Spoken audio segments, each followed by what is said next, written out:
Next, we have the PI signals, which collectively make up the Senex energy, beginning with PI1, which is inertial energy.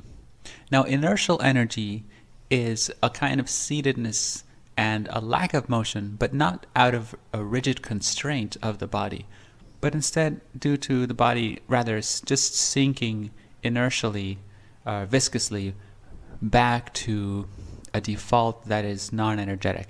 But this sinking is not done with a definitive halt. So while Ji tends to halt in a very deliberate stop, inertial energy just sinks into inaction. So as it says here, the body and spine sink downward lethargically with a stillness that stems from viscosity rather than rigidity.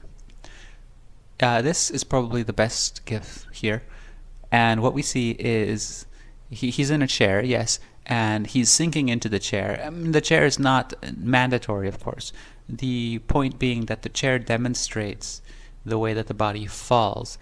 But even where there isn't a chair, like here, the body is seated, rooted downward, and it's not moving very much. Movements are very faint, very small, but the point of comparison here is that the lack of action is not due to a rigid constraint of the body, but simply due to like the falling off of momentum. The second signal is PI2, which is fixed gaze. Now the eyes look forward and they stare in a straightforward manner, but this is different from, let's say, making eye contact or just looking at the person you're talking to. This is actually more the fact that the eyes are just either zoned out or staring somewhere in a forward direction, which may not be the audience themselves. So as it says here, the eyes remain fixed forward with a glazed look over. This is essential. You can see it here too, the glazed look of the eyes as he's looking. And this is different than simply making eye contact with another person. Because, for example, a fixed gaze can be at the chair behind the person. It could be at the floor. It could be at the wall. It could be in anything, but the point being that there's a fixed gaze at that thing. Next is PI3, which is diagonal eye drifts. Now by diagonal, what we mean here is this way. So diagonal means the head tilts and the eyes look to the side. Usually this is because, again, the P functions tend to rotate left to right from shoulder to shoulder, and when he looks down, he's looking down while having a head tilt, and that causes this diagonal attention. The description here says the eyes and head drift off diagonally to the side or the floor, and then return again to a forward-facing posture.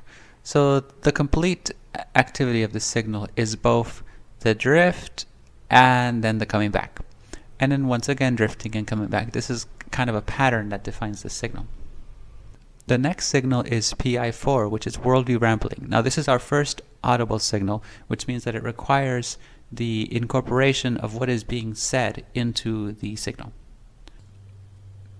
And if you click on here, the video pops up, which explains the signal through a video and audio message. More than. Now what it says here is the person recalls a series of facts or concepts that are connected to each other. So this first part, facts or concepts can be anecdotes, it can be a series of events, anything of that sort. Then they're seamlessly and sequentially transitioning from one to the other in an unbroken chain.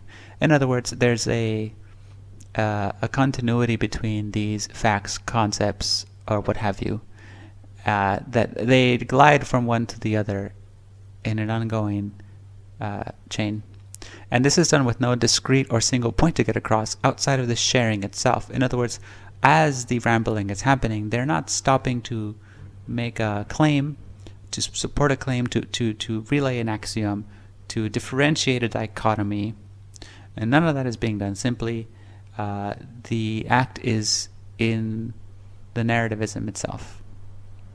So we're going to see an example here of what that's like. Once every 3 years.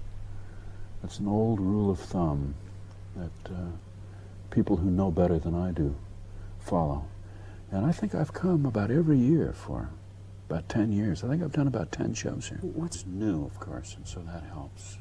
And it is an area that I feel some mysterious affinity to, maybe because there are so many Lutherans here and there's so many. I wouldn't want to hang out with them, of course, because they've abandoned their home state, and I don't want to be with, but that's not the same as moving. Okay, what we saw there is Garrison Keillor going through a series of anecdotes, of personal narrative about his hometown, and he did touch on a little bit of conceptual, for example, the rule of thumb of, not going back somewhere before a certain amount of time, but that was a passing statement within and as part of the narrative itself.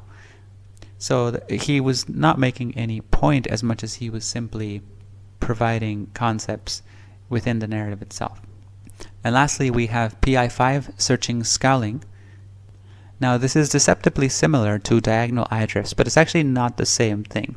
Diagonal eye drifts can be involved in searching scowling, but searching scowling on its own is the activity of the brow when it scrunches as it is trying to do memory recall.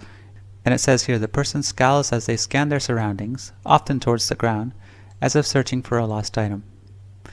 Now again, the focus here is on the brow and the scowling action happening in memory recall. This can be accompanied by diagonal eye drifts, which is when the body leans and comes back, but it can also just be a scowl that is directed in some direction. It might even be forward facing. So you can have a searching scowl that seems to just be fixated in a forward gaze. For example, you can have a fixed gaze forward that has a searching scowl where the person is zoned out looking straight ahead, but also scowling, and that's a memory recall as well. So that's why these are divided. So diagonal eye drifts is when the head tilts to the side and looks diagonally down to the floor. Searching scowl is more precisely the activity of the brow in the action of memory recall. And when you see all these put together in somebody, it's a clear indication that they are a PI lead type.